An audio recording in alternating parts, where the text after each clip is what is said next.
Whoa. Hey, I'd like to get a movie ticket, and how about a large popcorn and a large drink? All right. Don't even worry about it. I went to the bank and I got some Oh boy, you're withdrawal there. ready. The movies are expensive these days, so All right, so one admission, and we have a special. It's a large popcorn and a large drink. It's $6.50, so I'll put you down for that. okay. And let me get this. And I even got a home equity line of credit just in Oh, case we this- need it. I'm not sure, but Well, this is in Indianapolis, so I don't know if you'll need that. But let's see here. Total is 1151 like total. total. So Wow. don't need okay, that. so I brought way too much money, is what you're telling me. that's right.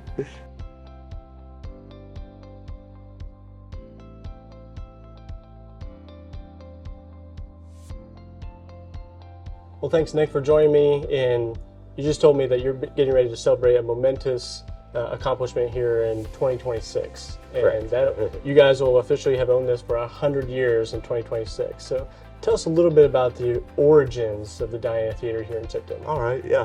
In 1926, my grandfather, his name was Nick Paikos also, he bought the theater, and it was at that point a vaudeville stage and live performance. Okay. And they converted the theater from that into a movie theater then. And then what is a vaudeville theater? Vaudeville was traveling singers and performers, and little groups would come through and do their live performances up on the stage there. Yeah, so this organization, business, isn't immune from some of the challenges in life. And this facility here has had a fire at one time. Is that Yes, true? yes. In 1947, it burnt almost completely to the ground and was rebuilt. Yeah. And So your family reinvested the time, energy, and money to bring the Diana Theater back to existence. That's true.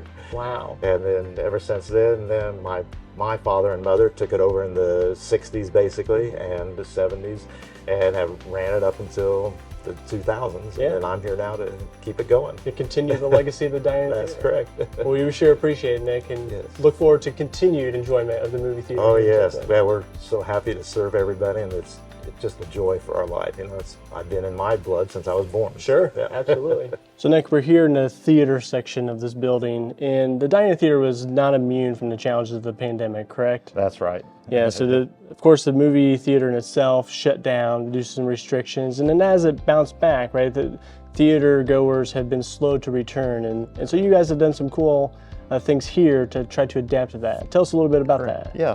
The first thing we did during the pandemic when no movies were being released anymore was we were playing Wizard of Oz, Yes.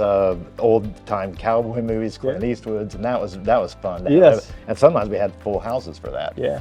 But now we opened back up, but we have only opened 4 nights a week because the demand isn't there right now for the movies to be open 7 days a week in Tipton at least.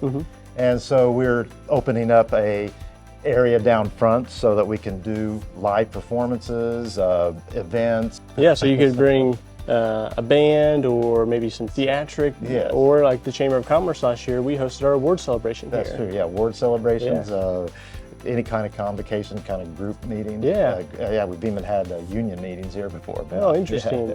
Yeah, well, that's fascinating. I think it's a great way to help make this feel more community-esque because now we can bring in those theatrics and we can bring in those bands and such. And I think helps bring that new life back to the theater. So hopefully we're open 7 days a week again, That's right. showing That's what we're movies. working towards.